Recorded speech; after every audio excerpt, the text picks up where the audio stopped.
பிரியமானவர்களே, ஆண்டவரும் அருமை இரட்சகருமாக இருக்கிற இயேசு கிறிஸ்துவின் இனிய நாமத்தினாலே நல்ல காலை பொழுதிலே உங்களை சந்திப்பதிலே நான் அதிகமாய் மகிழ்ச்சி அடைகிறேன். இந்த நாள் முழுவதுமாக நீங்கள் செய்கிற எல்லா காரியத்திலேயும் கர்த்தருடைய கரம் உங்களோடு கூட இருந்து உங்களை நடத்துவதாக. எபேசியருக்கு எழுதினதான நிருபம் 4ஆம் அதிகாரம் 26ஆம் வசனம் இப்படியாக நம்ம எச்சரிக்கிறது. நீங்கள் கோபம் கொண்டாலும் பாவம் செய்யாதிருங்கள். நீங்கள் கோபம் கொண்டாலும் பாவம் செய்யாதிருங்கள். சூரியன் அஸ்தமிக்கிறதற்கு முன் உங்கள் எரிச்சல் தனிய கடவது என்று சொல்லி நாம் வாசிக்கிறோம். அன்பான தேவனுடைய பிள்ளைகளே, ஏன் பரிசுத்த வேதாகமம் நம்முடைய கோபத்தை குறித்து இப்படி நம்மை கடினமாக எச்சரிக்க வேண்டும் என்று சொல்லி நாம் பார்ப்போம் என்று சொன்னால், இந்த கோபம் நம்முடைய வாழ்க்கையிலே கர்த்தருடைய பல திட்டங்களை நிர்மூலமாக்கக்கூடியது என்று சொன்னால், அதாவது வெளியிருந்து பிசாசு என்னதான் கிரியை செய்தாலும் நாம் கர்த்தருக்குள்ளே சரியாக இருப்போம் என்று சொன்னால், அந்த தடைகள் ஒரு நாளும் நம்முடைய வாழ்க்கையிலே தேவ திட்டத்தை சித்தத்தை சீர்குலைக்க முடியாது.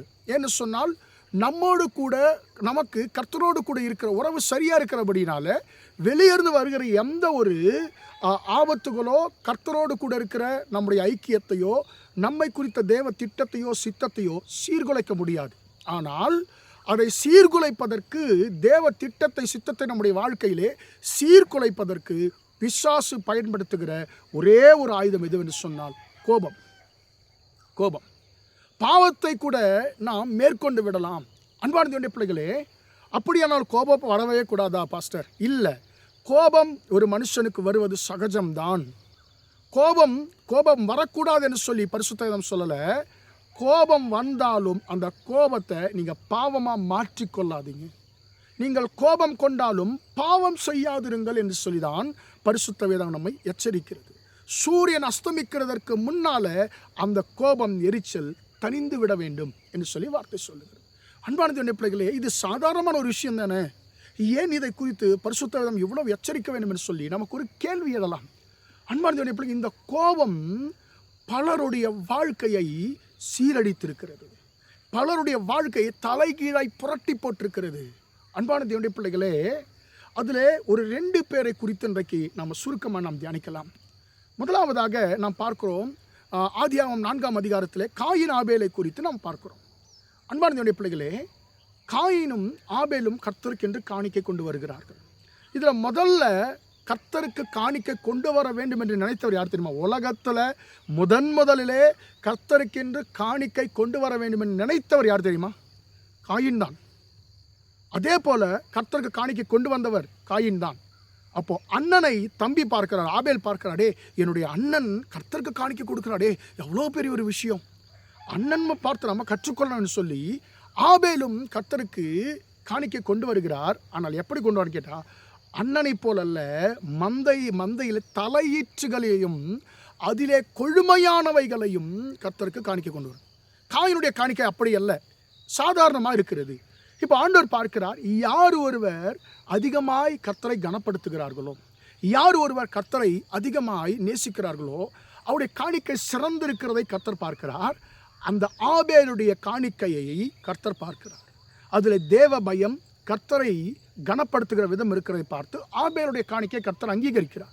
இதை அண்ணன் பார்க்கிறாரு, நான் தான் முதல்ல காணிக்கை கொண்டு வந்தேன், என்னை பார்த்து தான் அவன் கொண்டு வந்தான், ஆனால் அவனுடைய காணிக்கையை கர்த்தர் அங்கீகரித்தாரே, இவனை யார் காணிக்கை கொண்டு வர சொன்னது என்று சொல்லி தேவையில்லாமல் தன்னுடைய தம்பி மேலே கோபித்துக் கொள்ளுகிறான், எரிச்சல் அடைகிறான். இதில் ஆபேல் என்ன செய்திருக்க வேண்டும்?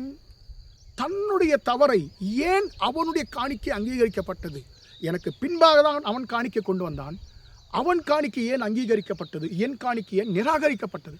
யோசிச்சிருக்கணும். எனக்குள்ள என்ன பிழை இருக்கிறது, நான் என்ன பிழை செய்தேன் என்று சொல்லி காயின் யோசித்திருக்க வேண்டும். ஆனால் அவரை குறித்து யோசிக்க மனசு இடம் கொடுக்கல. நீ எல்லாம் சரியாக தான்ப்பா செய்கிற, நீ சரியாக தான் செய்கிற, உன் மேலே ஒரு பிழை இல்லை, அவன்தான் காரணம். அவனை யார் அப்படிப்பட்ட நல்ல காணிக்கை கொண்டு வர சொன்னது? அவன் அப்படி கொண்டு வராமல் சாதாரண முனை போல் கொண்டு வந்தா பிரச்சனையே இல்லையே. அப்படி அல்ல, அவன் கர்த்தருக்கு சிறந்ததை கொடுத்தான், அதனால் அது அங்கீகரிக்கப்பட்டது, நான் கொடுக்கலையே, அப்போ என் மேலே தான் பிழை என்று சொல்லி அவர் யோசிக்க முடியலை, யோசிக்க அவருடைய மனசு இடம் கொடுக்கல. இன்றைக்கு நம்ம அப்படி தாங்க, நமக்குள்ளே இருக்கக்கூடியதான தவறுகளை நம்ம யோசிக்க கூட நம்ம மனசு இடம் கொடுக்காது. நம்மளை தாழ்த்தி கொள்வதற்கு மனசு இடமே கொடுக்காது அன்பான தேவனுடைய பிள்ளைகளே. ஆனால் மற்றவருடைய குறைகள், மற்றவருடைய தவறுகளை குறித்து ஆராய சொன்ன, ஆராய்ஞ்சி அலசி அக்குவேற ஆணிவரை பிரித்து அதை சரியாக ஆலோசனை கொடுக்க சொன்ன மணிக்கணக்கில் சொல்லுவோம். ஆனால் நமக்குள்ளே இருக்கக்கூடியதான கோபத்தை, குறைகளை நாம் சரி செய்து கொள்வதற்கு நமக்கு மனசு, நம்முடைய இருதயம் இடம் கொடுப்பதில்லை. அதுதான் காரணம். ஏன் இன்றைக்கு நம்முடைய கோபம் தணிவதில்லை என்று சொன்னால் இதுதான் காரணம். இப்போ என்ன நடக்குது? தம்பியோட காணிக்கை கர்த்தர் அங்கீகரித்து விட்டார். இப்போது இவர் தொடர்ந்து தன்னுடைய சகோதரன் மேலே எரிச்சலாக இருக்கிறார், கோபமாக இருக்கிறார். ஆண்டவர் கேட்க, நீ கோபமாக இருக்கிறது நல்லதாப்பா என்று சொல்லி கேட்கிறார். அன்பான தேவனுடைய பிள்ளைகளே, கவனிங்க. அந்த கோபமாக இருந்ததுனா பிரச்சனை இல்லை. அந்த கோபம் எரிச்சலாய் மாறுகிறது. அந்த எரிச்சல் ஒரு பகையாய் மாறுகிறது. அப்படியே பாருங்க, கோபம் எந்தெந்த அடுத்தடுத்த கட்டத்துக்கு செல்லுது பாருங்க.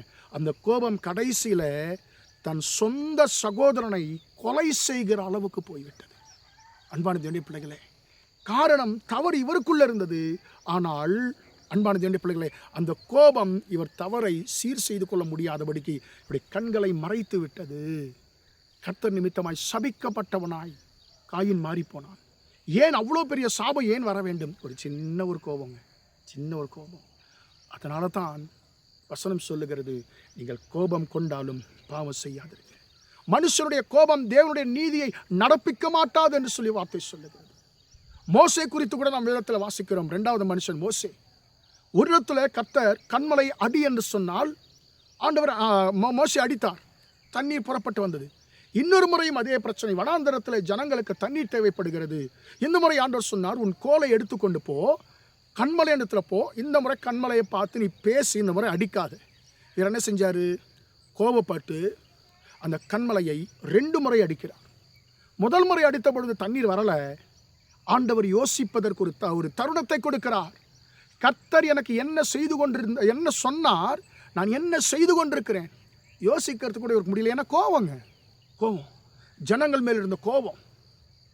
கலகக்காரரே கேளுங்கள், இந்த கல்லிலிருந்து கண்மலை உங்களுக்கு நான் தண்ணீர் புறப்பட பண்ணுவோமோ என்று சொல்லி முதல் முறை அடிக்கிறாரு. மோசே, உன் கோபம் கர்த்தரை திட்டத்தை பாழாக்குகிறது. தேவ சித்தத்தை நீ மீறுகிறாய், கர்த்தரை வார்த்தை மீறுகிறாய், ஜாக்கிரதை, சீர்படுத்திக்கோ என்று சொல்லி ஆண்டவர் ஒரு முறை அடித்தபொழுது தண்ணீர் ஆண்டவர் கொடுக்கல. யோசித்து இருக்கணும் அந்த இடத்துல, ஏன் இந்த தண்ணீர் வரலை? கர்த்தர் எனக்கு என்ன சொன்னார், நான் என்ன செய்து கொண்டிருக்கிறேன், காரணம் என்ன? என்னுடைய கோபம். யோசிக்கல. 2வது முறை தண்ணீர் அடிக்கிறார், தண்ணீர் புறப்பட்டு வருகிறது, பிரச்சனை தீர்ந்து விடுகிறது. ஆனால் ஆண்டவர் சொல்லுகிறார், மோசே, நீ இஸ்ரவேல் ஜனங்களுக்கு முன்பதாக என்னை பரிசுத்தம் பண்ணும்படி என்னை விசுவாசியாமல் போனபடினாலே இஸ்ரவேல் ஜனங்களுக்கு நான் வாக்கு பண்ணின கானான் தேசத்திற்கு நீ போக மாட்டாய். அதன் பிறகு எத்தனையோ முறை ஜெபிக்கிறார், ஆண்டவரே நான் மன்னிச்சிருங்க, அந்த தேசத்தை நான் போய் பார்க்கணும் ஆண்டவரே. ஆண்டவர் கடைசியை சொல்லிட்டார், இனி அதை குறித்து பேசவே வேண்டாம்னு சொல்லிட்டார். காரணம் என்ன? கோபம்.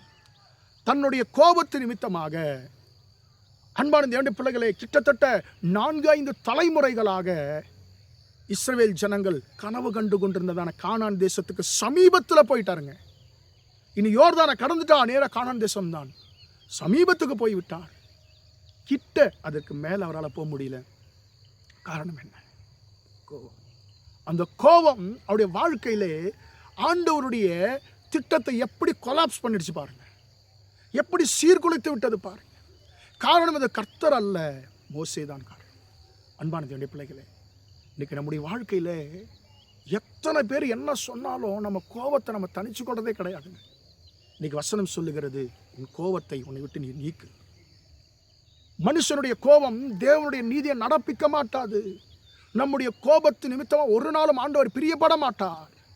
அன்பான தேவனுடைய பிள்ளைகளே, இன்றைக்கு நம்முடைய கோபத்தை நம்ம விட்டு எடுத்து போடுவோமாக. அன்பான தேவனுடைய பிள்ளைகளே, நமக்கு காயின் ஒரு நல்ல உதாரணம்.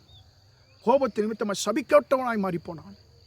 மோசே நல்ல உதாரணம். கோபத்தின் நிமித்தமாய் கானான் தேசத்துக்குள்ளே போகக்கூடிய தேவ ஆசீர்வாதத்தை பெற்றுக்கொள்ளக்கூடியதான ஒரு மிகப்பெரிய தருணத்தை இழந்து போனான். இன்றைக்கு நம்முடைய வாழ்க்கை நாம் எப்படி இருக்கிறோம் கொஞ்சம் யோசிச்சு பார்ப்போம். நான் தொடர்ந்து கோபப்படுகிறேனா யோசிச்சு பாருங்க, இல்லை நான் சரியாக இருக்கிறேன் என்பதை யோசிச்சு பாருங்க. இன்றைக்கு கர்த்தர் உங்களோடு பேசுவார் என்று சொன்னார். ஆண்டவரே, என் கோபமுள்ள சுபாவத்தை ஆண்டவரே என்னை விட்டு எடுத்து போடும் ஆண்டவர்னு சொல்லி கேட்போமா? ஜெபிப்போம். இரக்கமுள்ள தகப்பனே, உம்மை நன்றியோடு துதிக்கிறோம், ஸ்தோத்திரிக்கிறோம் ஐயா. இம்மட்டுமாக அந்த வார்த்தைகளை கேட்ட உம்முடைய பிள்ளைகளை கர்த்தாவே நீர் ஆசீர்வதிங்க ஆண்டவரே. நீங்கள் கோபம் கொண்டாலும் பாவம் செய்யாதிருங்கள் என்ற வார்த்தையின்படி ஆண்டவரே, இன்றைக்கு ஆண்டவரே எங்கள் வாழ்க்கையிலே ஆண்டவரே நாங்கள் எங்களையும் அறியாமல் கோபத்துக்கு இடம் கொடுத்து அநேக ஆசீர்வாதங்கள் நாங்கள் இழந்து போகிறோம். இனி அப்படி இருக்கக்கூடாது ஆண்டவரே. அப்பா, அந்த கோப சுபாவத்தை ஆண்டவர் எங்களை விட்டு அகற்றி போடும் ஆண்டவரே. எங்களை சபிக்கப்பட்டவர்களாய் மாற்றுகிற ஆண்டவரே அப்பா, நாங்கள் உம்முடைய ஆசீர்வாதத்தை பெற்றுக்கொள்ளாதபடிக்கு எங்களை தடை பண்ணுகிற அந்த கோப சுபாவத்தை எங்களை விட்டு எடுத்து போடும்படியாக ஜெபிக்கிறோம். அன்று அந்த வார்த்தை கேட்டுக்கொண்டிருக்கிற எல்லா ஆண்டவரே தேவ பிள்ளைகளுக்கு இந்த கிருபை கொடுத்து நீ நடத்தும்படியாக இயேசுவின் நாமத்தில் ஒப்பு கொடுத்து ஜெபிக்கிறேன் ஜீவனுள்ள நல்ல பிதாவே. ஆமேன், ஆமேன். பிரியமானவர்களே, கர்த்தர் உங்களை ஆசீர்வதிப்பாராக. Praise the Lord, praise the Lord.